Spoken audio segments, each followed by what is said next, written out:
Hello and welcome to today's webinar, a closer look at calories on the menu, making sense of the FDA's regulation while still enticing guests, sponsored by Unilever Food Solutions.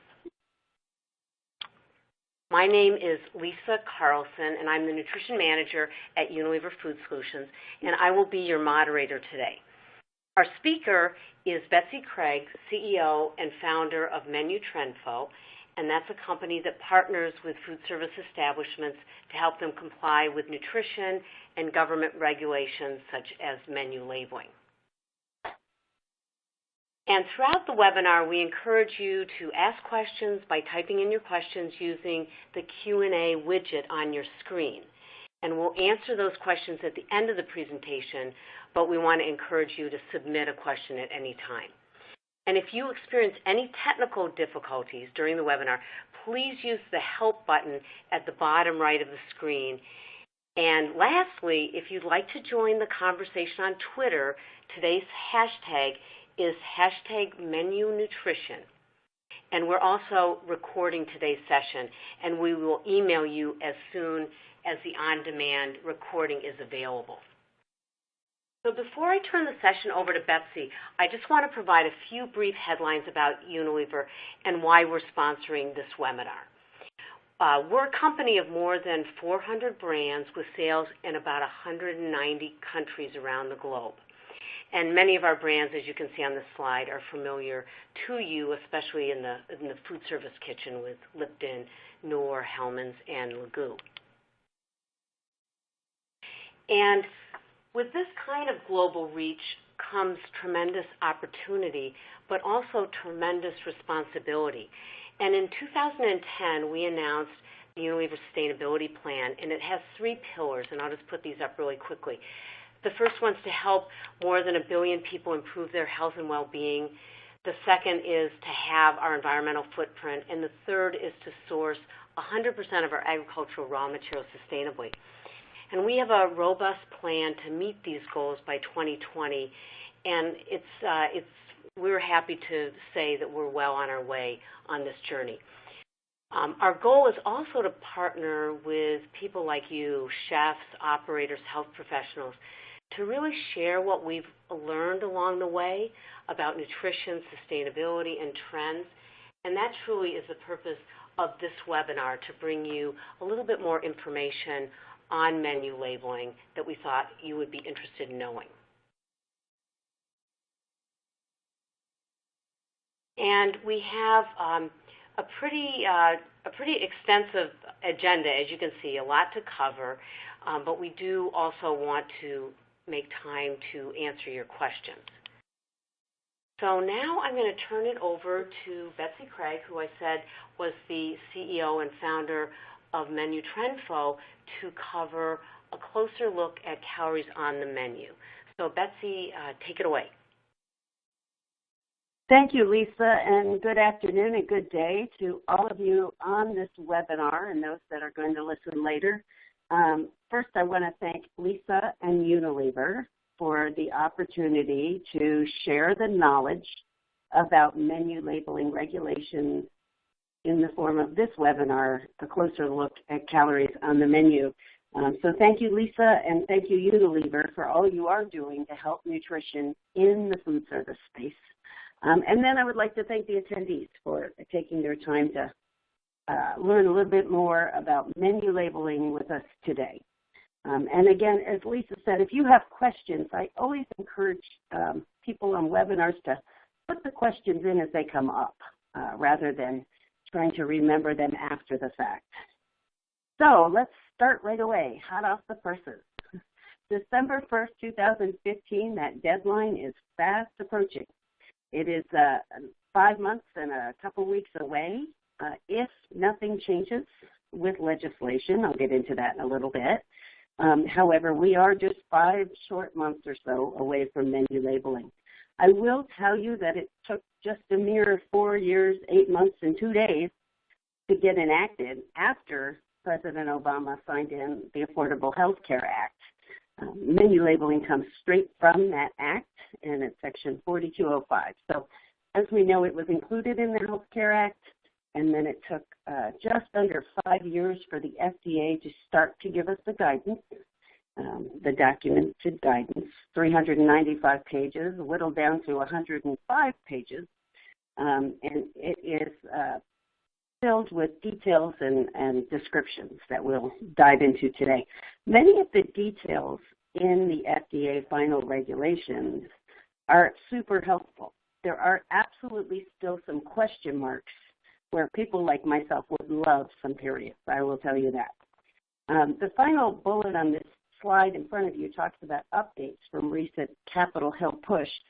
And just to touch on that for a brief moment here, we had 32 different senators and congressmen go to the Hill talking about a proposed bill called H.R. 2017, or commonly known as the Common Sense Nutrition Disclosure Act of 2015. And what this really boils down to, what that act boils down to, is there are a number of people and organizations out there, specifically the grocery industry, C-store industry, and pizza industry, that is very interested in seeing menu labeling delayed so they can understand further and better how it will impact them. There were a couple surprises when FDA came out with final regs, and this is sort of their pushback. I will let you know that as of today, there is no decision to push the date back. We are watching this like hawks every single day, but as of today, everything is still a go for December 1st, 2015. So this next slide goes through who must list the calories on the menu. So who is responsible for providing this information? Well, simply 20 or more locations, same name, same menu, must provide nutritional information in their food service establishment. It's interesting, though, the final regs for FDA, those 105 final pages, was way more than we originally thought in the standpoint of who they put this guidance onto. So people like amusement parks and convenience stores and grocery stores, they were not expecting it to be quite so inclusive. And the final regulations did include all of those entities. It's amazing that the calories, providing the calories and additional information upon request is leveling the playing field in the food service industry. So today a lot of pizzerias might have to compete with the corner C-store for selling a slice of pizza, and so menu labeling now has to be in both places according to the FDA guidance. We did not anticipate that to be the case a couple of years ago with the letter of the law, but it's absolutely become the spirit of the law. Also quite interesting is franchisees versus franchisors. Working with different franchisors across the country, they are responsible for their name, their menu items, and their reputation, of course. And the franchisees are able to, the franchisees also have to have nutritional information available. But the franchisee and the franchisor take the liability on jointly, which is quite interesting. So the franchisor is very concerned that the franchisee does the right thing for the brand. Along those lines, doing the right thing for the brand absolutely includes providing nutritional information the franchisor can trust in the franchisee. And finally, on that note, the franchisors, a number of franchisors across the country are seeing menu labeling as a way to have the franchisees follow the rules and not provide additional menu items. And it's kind of an interesting push-pull between the franchisor and the franchisee within the brand. It can very much be a positive thing. So what's included in the regulations? And I apologize for the redundancy for those that know this as well, but just to make sure we're all on the exact same page as we move through this webinar, food, what restaurant-type food is going to need to have calorie information and additional information. Food that is eaten on the premise or consumed soon thereafter must have nutritional information available. That is what's termed as restaurant-type foods. The legislation does talk at length about fonts, and it's quite important that you know what font size you're using, what font style you're using, and what color. I recently went to a sub shop and looked at their menus, and they've gone ahead and put the calorie counts on the menu, but it was quite interesting. It's a different font than either their menu item name or their numbers, and it is much thinner and much lighter.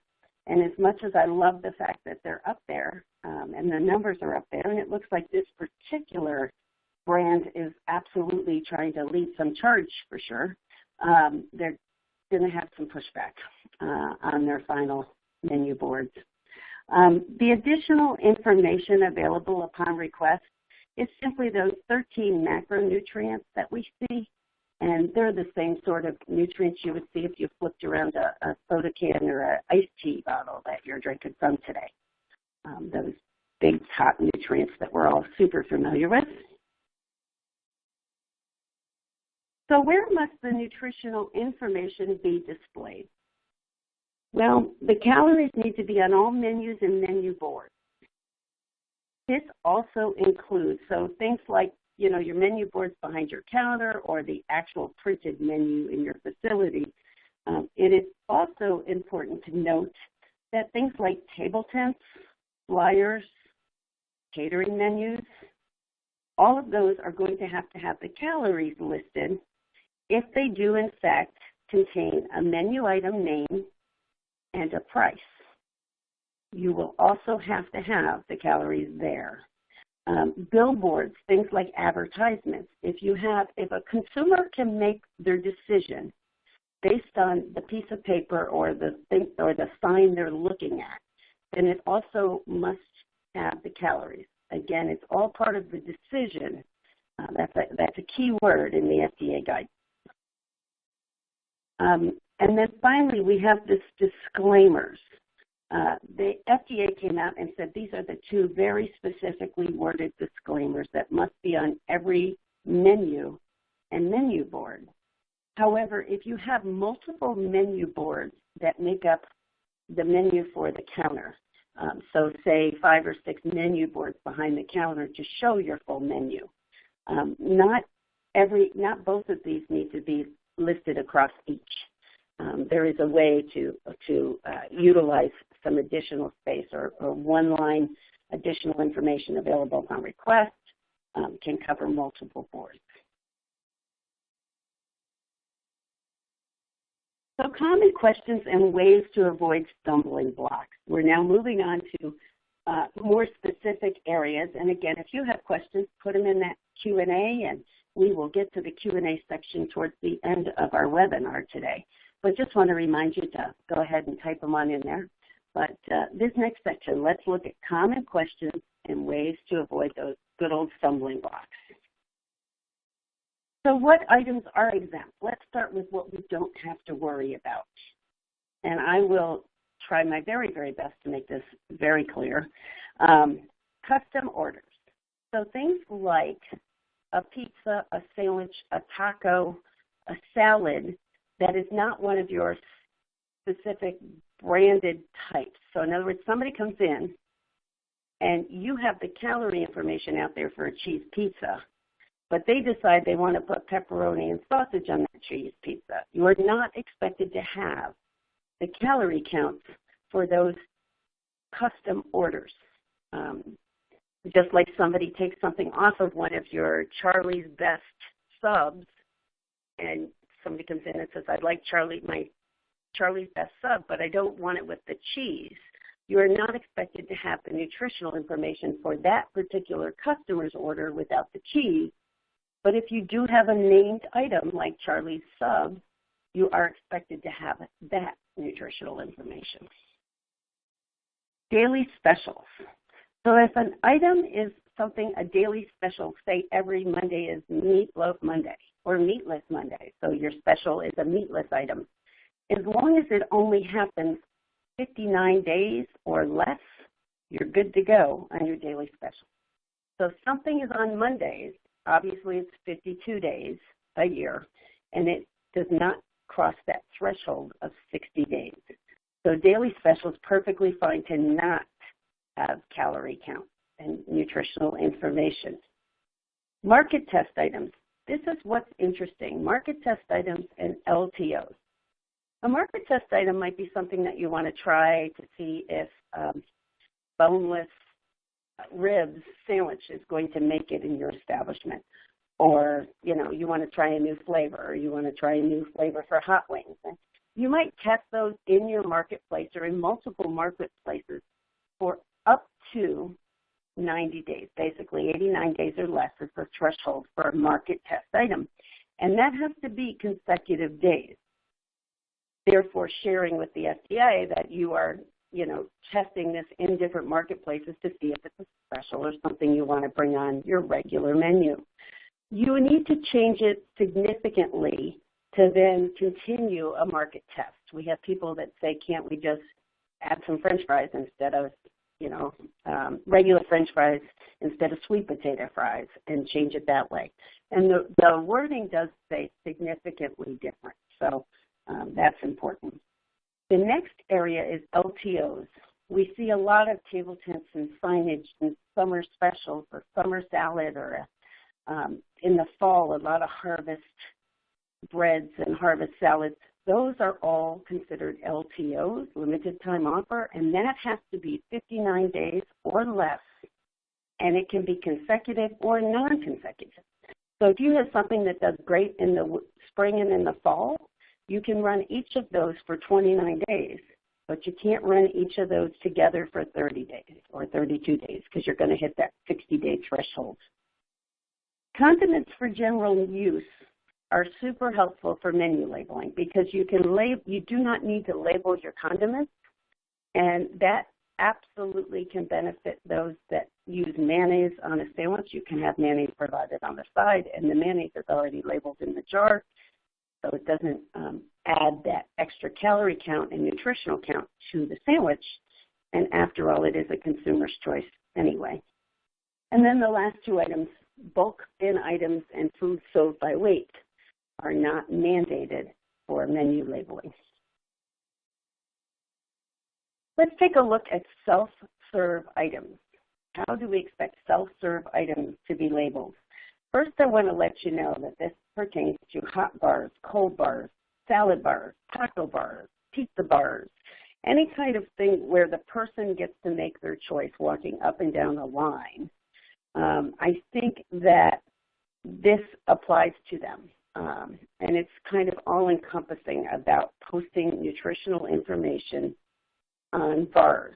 It's extremely important, again, the customer can make their decision at the point of purchase. You can put calorie information on the sneeze guard, a poster that might be visible. We have one customer in DC that's doing it by little tags right by the food, like at the back of the steam table or the setup, so that you can see chickpeas, so many calories, pepper slices, so many calories. How do we determine the quantity? So this is a really common question. How do we determine what is the size? And the FDA guidelines have been very helpful here. Their comment is discernible size, discernible quantity, discernible amount, so a specific amount. First, we would do it by each. Then we would do it by a utensil, say a spoodle or a 1-ounce ice cream scoop, something along those lines. And if those don't apply or are not possible with what you're serving, we might encourage someone to use what's called just a basic household measure, half a cup, quarter cup. And finally, to determine a serving size, we would do it by weight, grams or ounces. So when the FDA regulations came out and everything started to bubble up about what was in those 105 pages, there were a few surprises. One of the biggest areas of surprises had to do with beverages. Self-serve beverages versus alcoholic beverages. And how are we going to label them? Well, let's stay first on the self-serve non-alcohol beverage. They are done, the labeling is done by fluid ounce with no ice. One of the reasons it's hard to label a soda beverage, a Pepsi, without ice is you have to give that customer a 12-ounce glass, then you need to give them a 12-ounce calorie count. Everyone knows that when you put ice in that cup, it will take away some of those fluid ounces. However, it is understood that they want the ice to be in a specific set amount every time. There are definitely people that are wanting to label their soda machines or a poster nearby their soda machine so they can show their calories in small, medium, and large. And the ice being a uniform amount each time would definitely help those numbers be a little less and look a little less alarming. However, the regs, as we understand them, talk about fluid ounce and by size of the cup. Alcoholic beverages were a complete surprise to most. That the FDA wanted alcohol to be labeled for regular menus, dinner menus, bar menus, and this does need to include wine and beer and not include the bottles of alcohol behind the bar. Some I know are looking at whether or not they want to even still have menus with alcohol on it. If you have the menu with a menu item name, the type of alcohol, and a price, then you must have calorie counts starting December 1. We'll move on to multiple serving dishes. Number one, pizzas in C-stores, grocery stores, Italian concepts are definitely deeply concerned with how to menu label multiple serving dishes. And you see a great example here using a party platter. So a party platter might be 2,000 calories, but you do have the choice of breaking it up, again, discernible amount. If the the sub platter is cut up, and so therefore you have it per sandwich size, you can label it how many calories each unit is, or you can label the entire dish, or you can even do a combination of both. But you can only label the multiple serving dish if it's clear what a serving size is. So to take this slide one step further, if you provide the sub and it's one long sub and it comes uncut, you cannot label it per serving. You have to label the whole thing. What needs to be certified? And certified is a very interesting word. Certified is on the FDA's regulations. It's on there twice. And we dug very, very deep into that one to figure out that we understood what they were asking for. First off, reasonable basis. So the nutritional information must be certified on a reasonable basis. And as you can see, the FDA is fine with a laboratory analysis, a database analysis. They say recipe books or other recipes from companies or suppliers. A lot of the broadline distributors have their own nutritional ways to get the nutritional information. But any one of those bases is a way to get the nutritional information and is perfectly legit in the FDA's eyes. It's also important to note that they're not saying you need to send it to a lab if you fry it, or database analysis can handle fried foods, not a problem, just like it can handle evaporation of salt or water or absorption of marinades. So all of these are perfectly okay in the FDA's mind. The second item here has to do with local site and franchise. So I was talking a few minutes ago about the franchisor and the franchisee. It's important that the person making the food or the general manager of each location follow the recipe to the letter to nail those nutritionals as close as humanly possible. And this is where certified happens on the local level. So we have certified on the corporate level. Nutritionals are certified by the brand name. And then each location, you need to have someone that certifies that they followed the directions properly. And that's another way that franchisors are getting franchisees to step up to the plate and do it properly. It matters that all items, regional favorites, everything, be menu labeled. And as I said, it's one of the ways franchisors are handling rogue franchisees. So let me get through some tips here on to help you set up your menus. The first we'll talk about drinks. As I said, drinks kind of were a shocker on some levels. Number one is you can go ahead and establish what is your standard fill for ice. If you can figure out a way to establish your standard fill, be it a specific ice scoop or an ice pour, or your standard fill might be fill the glass halfway with ice, that can help offset some of those calorie numbers in your beverage. And then also think very much in terms of some great low-calorie beverage solutions.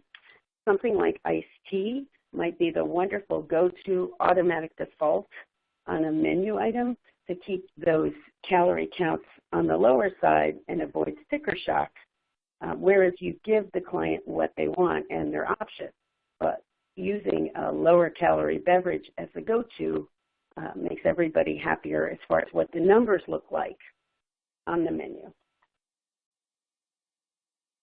So here's another great tip. I don't know anybody that fills a souffle cup, a 2-ounce souffle cup, all the way to the rim and doesn't spill some on the way to the tip. So one of the things that we have found is that if you're using a 2-ounce two fluid ounce ramekin, you're filling it to about 1.5 fluid ounce, maybe 1.75, depends upon what's inside. So it's important when you do your calorie configuration that you're accurate and understand where you can shave off calories because they're really not there. So the whole 2-ounce cup might only be, as I said, 1.5. If you look at the mayonnaise numbers there, you'll see it really can make a big difference, 22% calorie savings on just that mayonnaise example alone.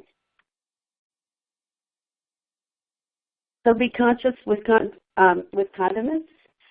Don't add condiments unless absolutely necessary to your menu items. A Caesar salad comes to mind, in that we always have to add Caesar salad because we mix it up behind the line before it goes out. But a lot of our items can have condiments on the side. And finally, when we talk about using lighter alternatives, there's some great options out there. But when you're making your kids' meals or providing nutritionals on those kids' meals, follow some of those that have gone in front of us and done things like made the kids' meal default to 1-ounce milk, or a flavored water that's on the healthier side for the child. It's easy to make those the default and then let the parent make the parent's choice. But that is absolutely something that we're seeing throughout the country on kids' meals and menu items, if the default is the healthier, lower calorie option. Next, let's look for a moment just on real estate. I'll tell you that menu real estate is worth its weight in gold, and it's extremely hard to get all these added calories and calorie numbers on your menu and still only have the same real estate space. Here you see two different examples of tips that we use for getting this information on menus. The top obviously is a pizza location or a place that does sell pizzas. And there is a way to do added calories and calorie counts with dashes and slashes and make the most of every square centimeter, millimeter on that menu. When we're talking about font size, keep in mind, like I used the example of the sauce or the sub place, you must match up the calorie counts with either the name of the item or the price. So reduce it down just a little and you can get some more space on that menu. Serving side success. Some places offer 2 sizes. So if you are a location where your entrees can be plentiful, you have a couple of options when it comes to menu labeling. First off, you obviously need to provide the truth as to what the calories and nutritionals are for that dinner entree as it comes. Another option, or a second option we're seeing, is people offering like a medium size or a take half home, or promoting a way for you still to have that same ticket price and that same sale as the restaurateur, but the diner gets to make the choice as to whether they want to consume the whole thing there or take half on home. And this really can, one of the things you can do on size, where size does matter, is when it comes to breadsticks on a table or rolls in a basket, instead of serving 6, you drop down to 4. Instead of serving 8, you drop down to 6. Always go per discernible units, discernible amount wherever possible, and keep in mind that you are going to menu label the whole thing, so you want to make it look as appealing as possible on the menu. Let's look at some what we call menu makeovers, trying lighter options. Some of the market tests that we have seen, the consumer may not be always going for the lighter option of the menu, but they like to know it's there. So think about trying lighter options of foods that your consumers already like. We really believe that you don't want to change what is your core item. So if you are a location that does donuts as a dessert and everyone knows your signature donuts, don't change that, but maybe offer other alternatives as a good idea. Also on the menu makeover, using the 89 days to your advantage for a market test item, and that might be a great place to try some of those lighter options. Before the calories are up, give it your best try. So here we have a printout of nutritional information on a simple breakfast sandwich. Using a couple of small edits, you can see how the calories on this particular breakfast sandwich wrap went from 695 calories down to 458 calories. Also, the sodium, as it's getting some press here lately, the sodium went from 1,481 milligrams down to 822 milligrams.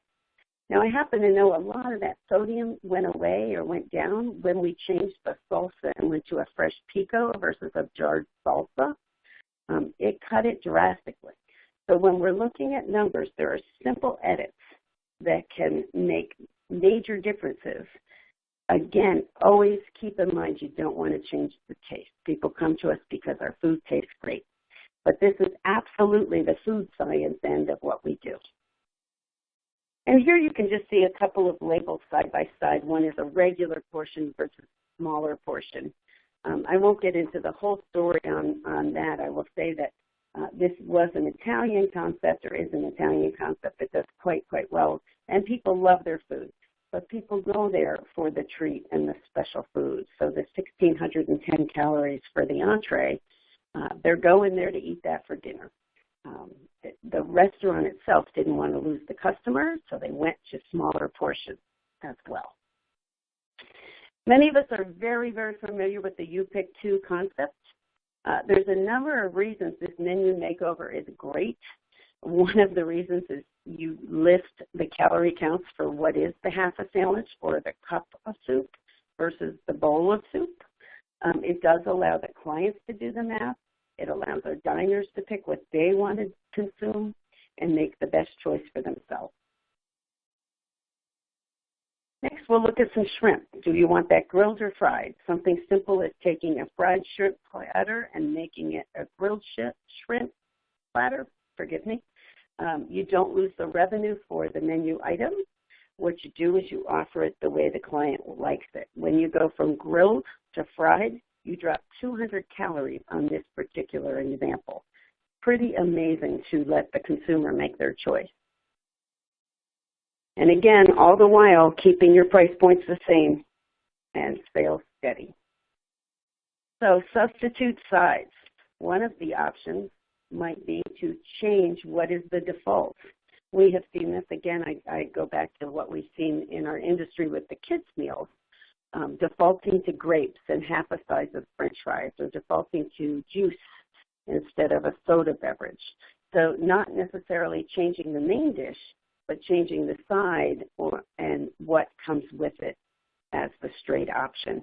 And you can see a couple great examples right there. The turkey sandwich with fries versus a turkey club sandwich with other offerings on the side. You can simplify this down and just call the turkey club sandwich and have it automatically come with the default of, say, the light coleslaw. So that brings you a 900 calorie on your menu. And then if somebody wants to sub in fries, that gets to be their choice. So our final section that I get to cover with you today, and thank you for your patience. I hope you're putting questions up there for us to address and when we get to the Q&A section. But let's take a look at the good, better, best practices. So how is complying and concurring while increasing sales, or at least keeping sales steady for the restaurateur? This menu board that you're looking at is two different versions of menu board that is the exact same restaurant. Both are compliant, but obviously and clearly the second is easier to read. It took just about 10% more of the menu board geography to add those columns in. We took the font down smaller. We put columns throughout there so that the consumer could clearly and easily read the calories.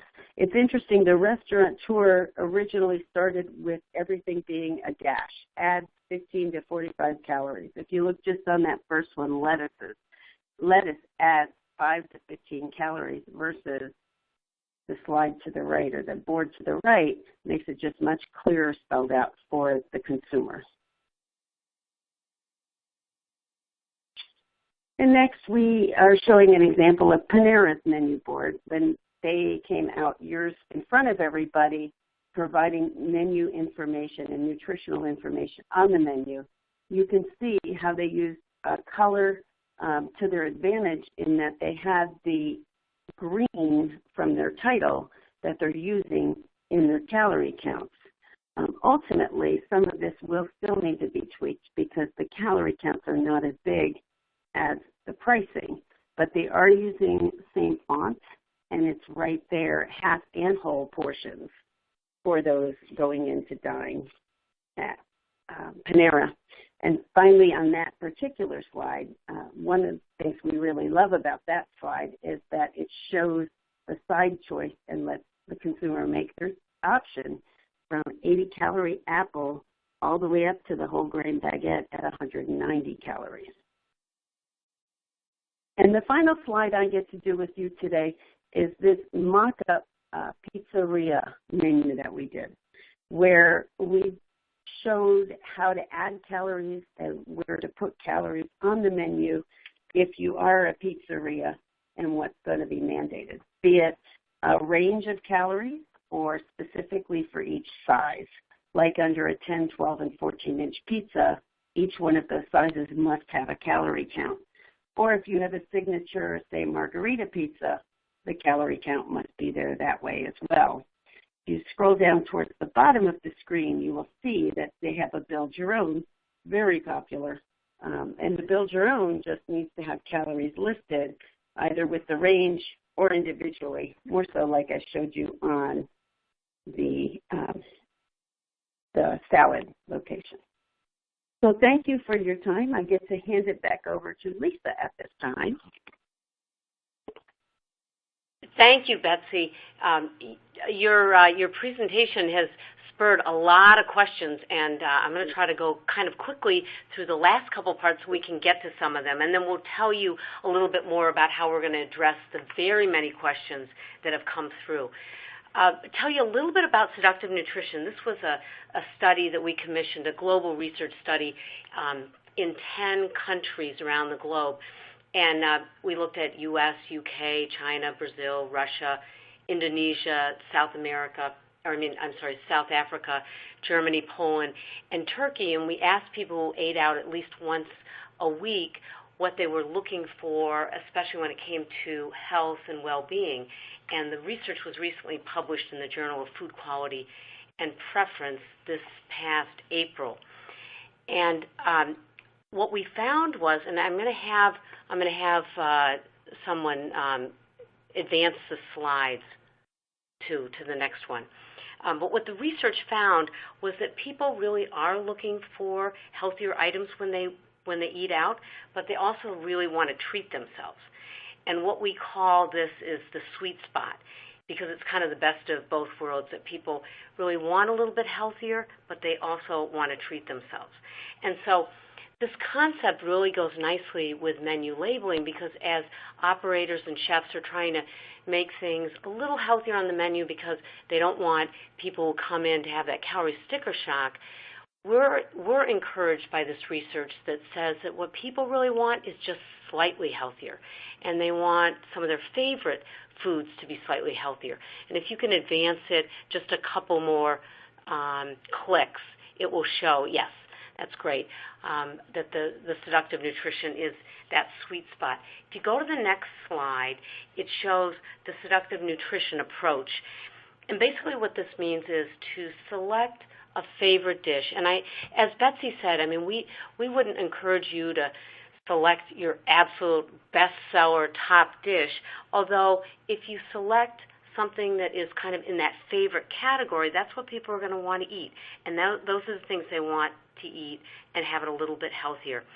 And then to make it just slightly healthier, to romance the menu, talk about the ingredients, maybe tell a story, share how it's prepared, and absolutely always focus on flavor. And you can see by this example, we took a regular cheeseburger and fries and made it into a California pepper jack burger with sweet potato fries.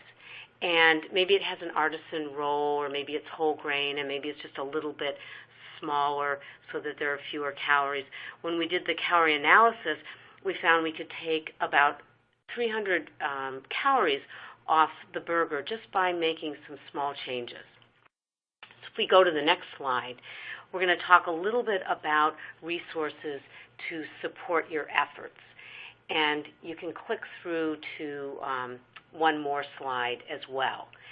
And the resources that we would like to suggest, and this one is just about how the research also shows that lower calorie items on the menu really are good for business, the research has shown, and that chains that do increase lower calorie items will find that they have increased traffic.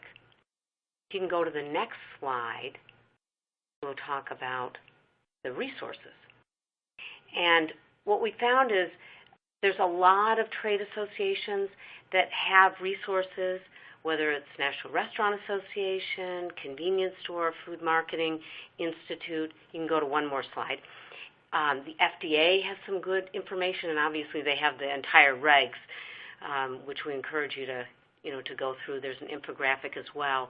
There's industry consultants like Betsy from Menu Trendflow, who's a wealth of information, Academy of Nutrition and Dietetics, and Unilever. We have a lot of information, a Seductive Nutrition service on our website, so that's also all very supportive. If you can go to, and then go one more slide, and now we're just going to wrap up with the conclusion and then have Betsy answer some questions. The main thing here is, in concluding, is to make menu labeling work to your advantage.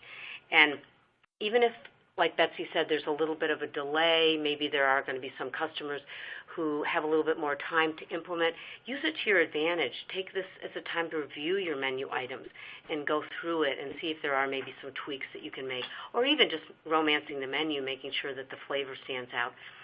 Highlighting lower calorie options on the menu without discouraging guests, always really important. And think about taking some of the favorite dishes and make them a little healthier.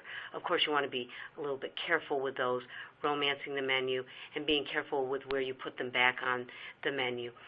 And finally, that really don't need to be an eyesore.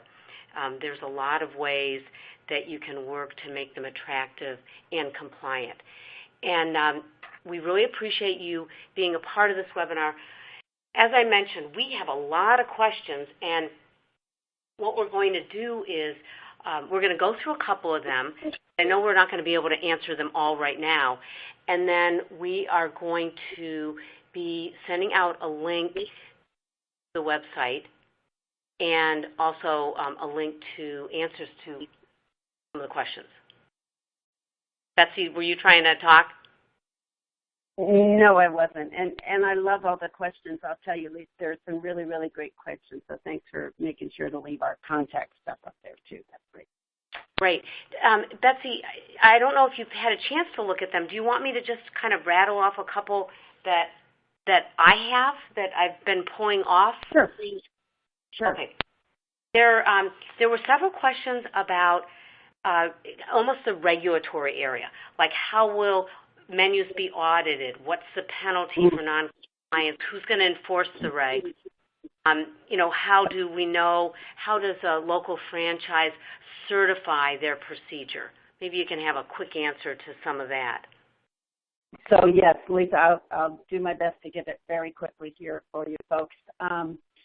First off, it's a great question and one that just keeps coming up. There is the belief that FDA is going to be responsible for policing it themselves, just like they're doing for packaged goods right now. If somebody is not following menu labeling, it is believed that FDA is going to be the one to come in and sort of ask the questions and hold the franchisor and the franchisee accountable. There is not great information on what the fines are as far as specific number, except to say that there will be fines, and then there can also be legal action if it's not taken care of. And what the FDA, it seems that they're saying, is the first year or so, they are expecting it to take a little time for people to get used to putting that information there, but they are not going to show a lot of patience for brands that don't follow if they've been told to get the numbers up and get them right. The biggest policing agency is going to be consumers. Consumers are going to be out there. Once the consumers fully understand and start to see this pop up even further, more so than Panera and Starbucks, which it is now, the consumers are going to be the ones to start to turn people in and get upset if they can't get that information. And you asked about the certified. So certified has to do with following the recipe to create what's supposed to be that calorie pinpoint you're trying to hit, and also that the franchisor has agreed that all the recipes are how they came up with those numbers. So it's 2 levels of certification, or the owner of the restaurant, we certify that these are our recipes and here's how we got the numbers through a company, through a database, through an iPhone app. And then the second certification is not only do we know how we got them, but we certify that we followed direction. That's excellent. Thank you, Betsy. Another question, I'm going to be grouping some of these together. There were a lot of questions about beverages, and I just lump some of them together, and maybe you can, again, answer them together. A couple of people asked about clarifying about ice in drinks, talking about calories listed for beverages that aren't included in the self-serve, and again, about ice fill as well, and those that are included in self-serve, if there's, if maybe ice is given and then they serve themselves. Beverages on a menu, if there's no price listed, can they get away with not having calories? We get that one. We get that question all the time. So let me just jump into this one, Lisa. First off, if somebody's making a decision off your menu, but the price of 99 cents or $1.99 is not next to the beverage because the beverage is included, or there's one meal price, doesn't matter. You still have to provide those calories at that point because the customer needs to make the decision about which beverage to put in their body based on the point of purchase. Now, the problem with the ice, and the reason it's about as clear as mud on this webinar, and I apologize for that, but it has to do with we're still waiting for FDA to give us one more piece of clarity. The regs say fluid ounces or a set amount of ice, a standard ice pour. Well, I've been in the restaurant industry more years than I care to admit, and you take that ice scoop and you cannot guarantee that every cup will have the same pour of ice. Just like if you walk up to one of these, self-serve beverage counters, the person is who puts their cup up to the ice. So how do you have a set amount of ice every time? One of the things that we've been doing as a company with our particular clients is encouraging them to do just the straight fluid ounce. So if they're serving a 12-ounce cup, we do a 12-ounce calorie count. And then that way we provide the worst-case scenario of the number and then make a note that the consumer knows that ice will make that number go lower. But we want to side on the side of caution and conservativeness when it comes to beverages. But we will be watching this because it's definitely a question that has repeated over and over and over. And I'm just going to make half a plug, Lisa, and tell folks to jump on our newsletter. Once a month we send it out, and we keep all of that. And I'm sure Unilever has the same kind of service where we regularly let people know what the latest questions have been answered by the FDA. So we make sure to keep everybody in the loop that wants to know by following us in one of 1,200 different social media places. That's excellent, Betsy. And yes, we're also going to be sending out a link. We have a couple questions about if we're going to be sending out a link to the webinar. We are recording it, and we will be doing that with the presentation.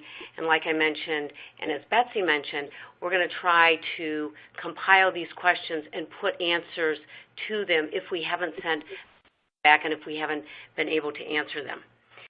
A couple other questions. Let's just go up to the top of the hour.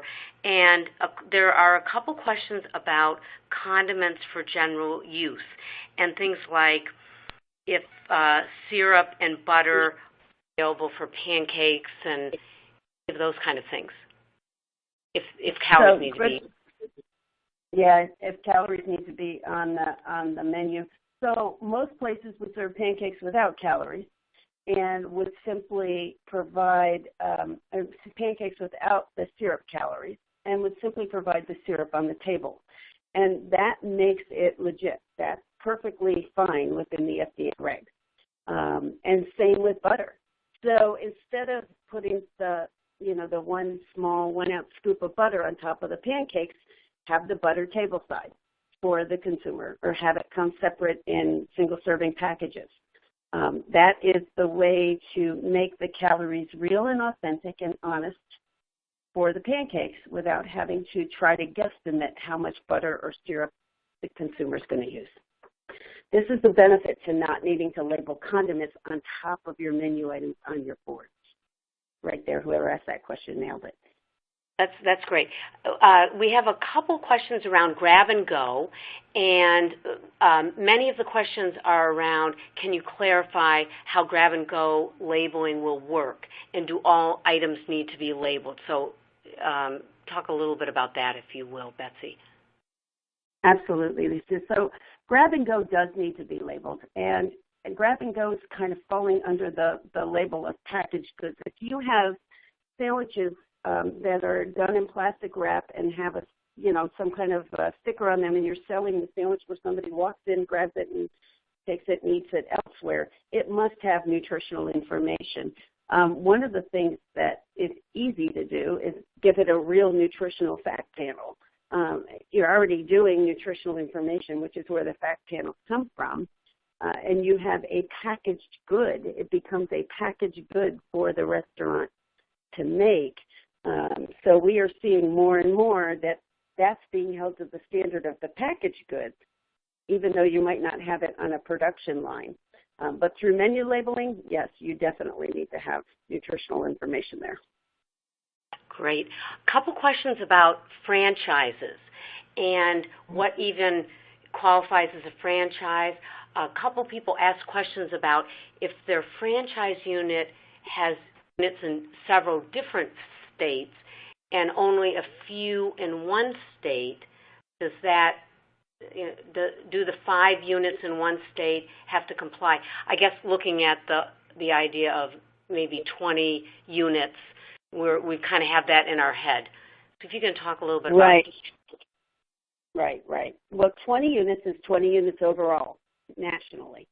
And the whole idea of federal menu labeling, and the reason the National Restaurant Association lobbied and supported it, was because it made it a uniform playing field. Right now, in 15 different states, counties, and cities across the country, there's individual menu labeling laws, and they are not consistent. And so the federal law will make it an even playing field across the country. So if you have 1 in Tennessee and 12 in California and 6 in Colorado and 4 in New Hampshire, which equals 21, I hope, then yes, you have to have the nutritional values across all of them.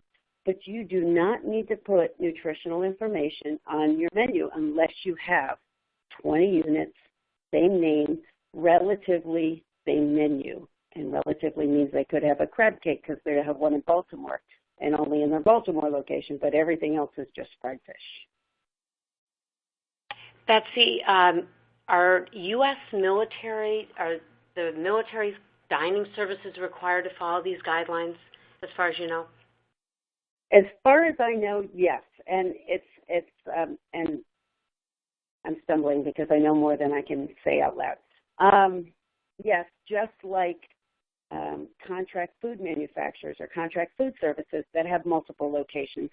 If it has more than 20 or more locations, even if it's called Bagel Best and it's part of the Healthy Dining Initiative on bases, if there's 20 of them, yes. Just like campus dining, if there's 20, same name, even if it's XYZ Food Service Company and there's 20, it's still a yes. They must provide it visible so people can make the right choice. I know you've done a lot with pizza places, and we have a couple questions about pizza calorie counts. Is it supposed to be by the entire pie, by a slice, or both? So if the pizza is cut up into slices, you can provide by slice. If the pizza is only sold as a whole pizza and not sliced out, then you have to give the whole number. Also, if the pizza is cut up in slices, but if the slices it's a round pizza and you're making it in squares, now that's a different dilemma, and you have to default back to the whole pizza. And we do tons of pizza places. What are the rules about outdoor billboards? So if the billboard is the way a consumer can make a decision, like let's say it's got a picture, a price, and a phone number, it must have the calories. If the billboard is just a picture of a beverage that looks amazing as it's being poured into a glass, and all you're doing is saying buy Pepsi, then no, because nobody's making a decision to call somebody to order that Pepsi. So that's what the FDA regs are pretty rigid on some of that. Betsy, last question. If a restaurant offers complimentary something like complimentary bread or breadsticks, do they have to, and they don't have it on the menu, do you have to have calorie counts? If it's not on the menu, the answer is no. If it's on the menu as an appetizer, like they could order some more, then the answer is yes. And it gets down to those particular nuances of each item and then how it's presented for the consumer. Okay, that is great. Well, we have 1 minute to spare and just enough time to thank you, Betsy, from Menu Trendfo for all your information. I mean, the questions were coming fast and furious. I think this whole thing could be on questions. Thank you so much, Betsy. That concludes our webinar for today, and you will receive, anyone who's listening in will receive an email when the on-demand recording of today's event is available.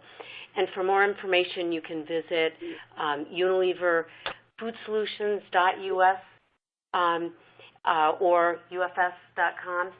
And we are also going to be writing up the questions because the recording is without the questions, but we will be writing up the questions to provide answers. Again, thank you very much, Betsy, for your expertise and insights, and we are very Thank you, Lisa. to bring this to everyone. Okay. Thank you so much, everyone. Have a great day. Bye-bye now. Thank you. Bye.